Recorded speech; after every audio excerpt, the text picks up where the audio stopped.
नमस्ते। हम आप सबको सुहाग देते समय का गीत सुनाएंगे। लड़का मंडप में सिंदूर दान देता है। फूले कथरियावा फूले लागल भाती जी, फूले कथरियावा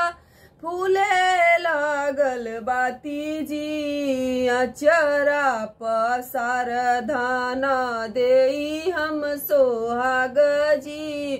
अचरा पसार धाना देई हम सोहाग जी,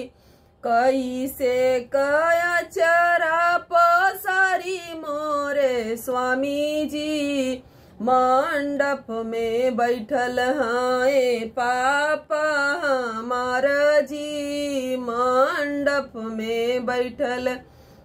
हैं पापा हमार जी, मंडप का पापा मंडप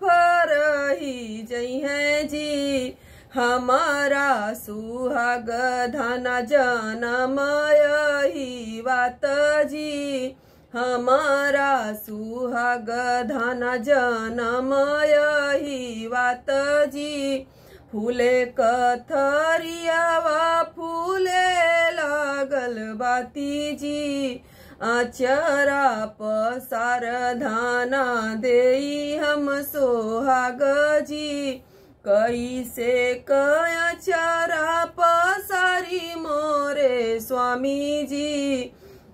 मंडप में बैठल हैं चाचा हमार जी, मंडप में बैठल हैं चाचा हमार जी, मंडप का चाचा मंडप रही जई हैं जी, हमारा सुहागवा धना जनमय ही बात जी, हमारा सुहागवा जनमय ही बात जी।